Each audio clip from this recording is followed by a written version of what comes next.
नमस्कार शेतकरी मित्रांनो, अतिवृष्टी अनुदान वाटप 2025 आता याच्या संदर्भात एक अतिशय महत्त्वाचा असं अपडेट आहे की जे अपडेट राज्यामधील सर्व शेतकऱ्यांसाठी अतिशय महत्त्वाचं आहे।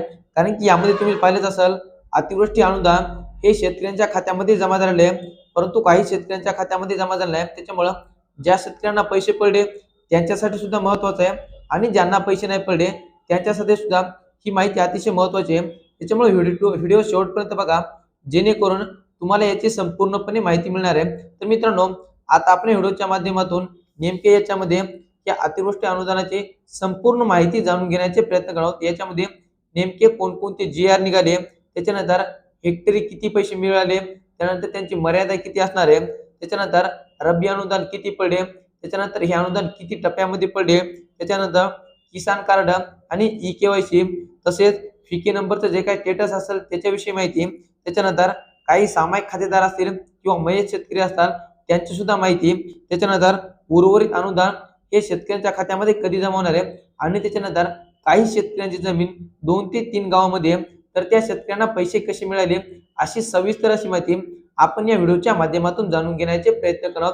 व्हिडिओ शेवटपर्यंत बघा, जेणेकरून तुम्हाला या योजनेविषयी या अनुदानाविषयी संपूर्ण माहिती मिळणार आहे। आणि महत्त्वाचं म्हणजे चॅनलवर जर नवीन असाल तर चॅनल एकदा नक्की सबस्क्राइब करून ठेवा, कारण अशा प्रकारच्या संपूर्ण योजनांची माहिती तुमच्यापर्यंत पोहोचत राहते। तर मित्रांनो, आता या चॅनलच्या माध्यमातून या व्हिडिओच्या माध्यमातून एक सर्वात महत्त्वाचं अतिवृष्टी अनुदानाचे नेमके जीआर किती निघाले। तर मित्रांनो, याचा जर प्रामुख्याने विचार करायला गेला तर अतिवृष्टी अनुदान 2025 याचे 3 जीआर निघाले। तर एक सप्टेंबरचा जीआर आणि एक ऑक्टोबरचा जीआर आणि दोन्ही महिन्याचे मिळून एक जीआर, असे 3 जीआर काढण्यात आले।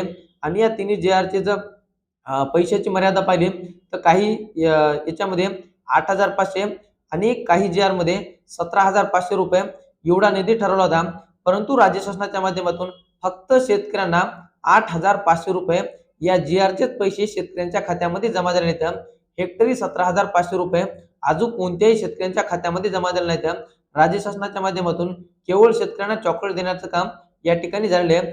याच्यामध्ये फक्त शेतकऱ्यांना हेक्टरी 8,500 आणि फक्त 2च हेक्टरचे पैसे या ठिकाणी शेतकऱ्यांना मिळाले आहेत। आता त्याच्यानंतर हेक्टरचे जे काही पैशाचे किती आहेत तर मित्रांनो, आता याच्यामध्ये फक्त 2 हेक्टरची मर्यादा असणार आहे। ज्या शेतकऱ्यांना 2 हेक्टरपेक्षा जास्त जमीन असणार आहे तर अशा कोणत्याही शेतकऱ्याच्या खात्यामध्ये या अनुदानाचं वाटप झालेलं नाही। मित्रांनो, आता बऱ्याच शेतकऱ्यांचा असा प्रश्न आहे की मला 2 हेक्टरपेक्षा पैसे जास्त पडले नाही तर मी काय करायचं। तर मित्रांनो, ज्या शेतकऱ्यांना 2 हेक्टरपेक्षा जास्त जमीन होती त्यांचा व्हीके नंबर आला, परंतु त्यांनी ई-केवायसी केली, त्यांच्या खात्यामध्ये अनुदानाचं वितरण झालं नाही। ज्यावेळेस त्यांनी व्हीके नंबर काढला आणि व्हीके नंबरचं स्टेटस चेक केलं तर त्यावर दाखवत आहे की तहसील कार्यालयाशी संपर्क करा, पेमेंट तपशील अद्याप उपलब्ध नाही। अशा शेतकऱ्यांनी काय करायचं, अशा सर्व शेतकऱ्यांनी म्हणजे ज्यांची जमीन 2 हेक्टरपेक्षा जास्त आहे ह्या सर्व शेतकऱ्यांनी आजच आपले व्हीके नंबर स्टेटस चेक करा, जेणेकरून तुम्हाला तुमचे पैसे मिळणार आहेत। जर तुम्ही तुमचं स्टेटस चेक नाही केलं, 2 हेक्टरपेक्षा जास्त शेतकऱ्यांना कोणत्याही शेतकऱ्यांच्या खात्यामध्ये अनुदानाचे पैसे जमा झाले नाहीत तर त्या शेतकऱ्यांना हे पैसे जमावण्यासाठी तुम्हाला तहसील कार्यालयामध्ये जायचं आहे। आता तहसील कार्यालयामध्ये गेल्याच्या नंतर जो काही संबंधित अधिकारी असेल तर तो तुम्हाला त्याची पूर्णपणे माहिती देईल। ज्या शेतकऱ्यांचं समजा 3 हेक्टर जमीन असणार आहे तर त्या शेतकऱ्यांची मर्यादा कमी करून 2 हेक्टर पर्यंत पैसे हे त्या शेतकऱ्यांच्या खात्यामध्ये टाकण्याचं काम सध्या चालू आहे। परंतु जर तुम्ही हे काम नाही केलं तर तुम्हाला एकही रुपया मिळणार नाही, याची सुद्धा सर्व शेतकऱ्यांनी नोंद घ्यावी। त्याच्यामुळे ज्या शेतकऱ्यांना 2 हेक्टरपेक्षा जास्त जमीन आहे त्या सर्व शेतकऱ्यांनी आजच आपला व्हीके नंबरचा स्टेटस काढा, त्यावरती जर पैसे पडले तर ठीक, आणि जर त्या ठिकाणी दाखवत असाल पेमेंट तपशील अद्याप उपलब्ध नाही, तहसील कार्यालयाशी संपर्क करा, असं जर या ठिकाणी दाखवत असेल तर नक्कीच तुम्हाला तहसील कार्यालयामध्ये जावं लागणार आहे। त्याच्यानंतर रब्बी अनुदान किती पडले तर मित्रांनो, रब्बी अनुदान हे शेतकऱ्यांना हेक्टरी 10,000 रुपयेच पडले आणि त्याची मर्यादा फक्त 2 हेक्टरची आहे। आणि हे पैसे सुद्धा राज्य शासनाच्या माध्यमातून 2 टप्प्यामध्ये टाकण्यात आले। पहिल्या टप्प्यामध्ये 70% आणि दुसऱ्या टप्प्यामध्ये उर्वरित 30%, अशा 2 टप्प्यामध्ये या रब्बी बी बियाण्याचे पैसे शेतकऱ्यांच्या खात्यामध्ये टाकण्यात आले आहेत। हे पैसे परंतु राज्यामधील सर्व शेतकऱ्यांच्या खात्यामध्ये जमा झाले आहेत। आता बऱ्याच शेतकऱ्यांचं असं म्हणणं असेल की रब्बीचे पैसे कसे चेक करायचे, तर मित्रांनो, हे रब्बीचे पैसे चेक करण्यासाठी तुम्हाला इतरत्र कुठेही साईट दिलेली नाही, हे फक्त तुम्हाला तहसील कार्यालयामध्ये गेल्याच्या नंतरच तुम्हाला समजणार आहे की तुम्हाला रब्बीचे पैसे पडले का नाही। त्याच्यानंतर आता किसान कार्ड आणि ई केवायसी। आता ह्या दोन्ही गोष्टी अतिशय महत्त्वाच्या आहेत। ज्या शेतकऱ्यांनी फार्मर आयडी काढलेला नाही अशा सुद्धा शेतकऱ्यांच्या खात्यामध्ये अनुदानाचे पैसे जमा झाले नाहीत।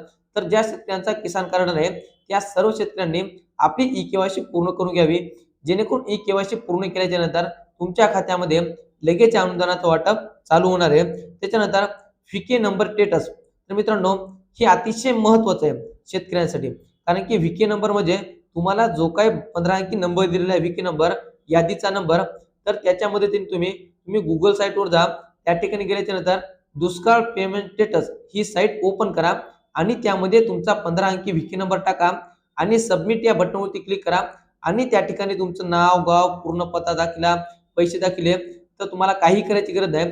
परंतु त्या ठिकाणी तुम्हाला दाखवत असेल की पेमेंट अद्याप तपशील उपलब्ध नाही, तहसील कार्यालयाशी संपर्क करा, पण तुम्हाला त्या ठिकाणी तहसीलला जावं लागणार आहे। जर तुम्ही तहसील कार्यालयामध्ये नाही गेले तर तुम्हाला ते पैसे कधीही मिळणार नाहीत, याची सुद्धा सर्व शेतकऱ्यांनी नोंद घ्यावी। त्याच्यानंतर काही शेतकरी सामायिक खातेदार आहेत आणि मयत खातेदार आहेत, तर या सर्वांनी काय करायचं, तर मित्रांनो जे शेतकरी सामायिक असणार आहेत त्यांनी तलाठ्याकडे ज्या व्यक्तीच्या नावाने पैसे घ्यायचे त्याचं आधार कार्ड, बँकेचं पासबुक आणि तुम्हाला बॉन्ड तयार करून द्यायचा आहे। आणि त्याच्यानंतर जे शेतकरी मयत असतात तर त्या मयतांचे जे काय वारसदार असतील तर त्यांचे आधार कार्ड आणि बँकेचं पासबुक त्या ठिकाणी तुम्हाला द्यायचं आहे, जेणेकरून हे सर्व पैसे तुमच्या खात्यामध्ये जमा होतील।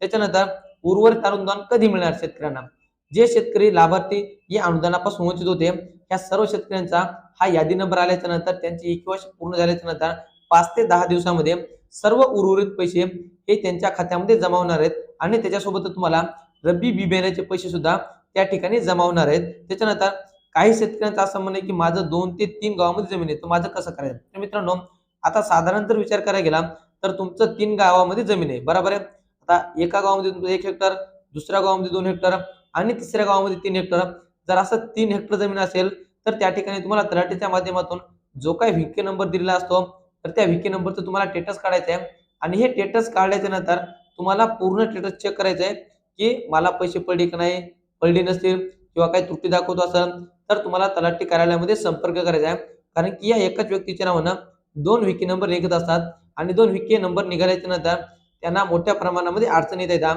त्याच्यामुळे ज्यांना अडचण येतात, ज्यांचं 2 किंवा 3 गावांपेक्षा जास्त जमीन आहे तर त्या शेतकऱ्यांनी ताबडतोब आपल्या तहसील कार्यालयाशी संपर्क करा, जेणेकरून तुम्हाला याचे पैसे मिळणार आहेत आणि हे जर काम तुम्ही नाही केलं तर तुम्हाला असे कोणतेही पैसे मिळणार नाहीत। तर मित्रांनो ही होती अतिशय महत्त्वपूर्ण माहिती, जे की अतिवृष्टी अनुदान 2025 आपण या व्हिडिओच्या माध्यमातून जाणून घेण्याचे प्रयत्न केले। तुम्हाला पैसे आले का, आले नसतील तर आम्हाला कमेंटच्या माध्यमातून नक्की कळवा, जेणेकरून आम्ही तुम्हाला त्याची पूर्णपणे माहिती देत राहू। आणि व्हिडिओ जर आवडला असला व्हिडिओला लाईक करा आणि चॅनलवर नवीन असाल चॅनलला सबस्क्राईब करा आणि हा व्हिडिओ इतर बांधवांपर्यंत नक्की पोहोचा। चला तर मित्रांनो भेटत राहू नवीन माहितीसह, नवीन व्हिडिओसह। धन्यवाद।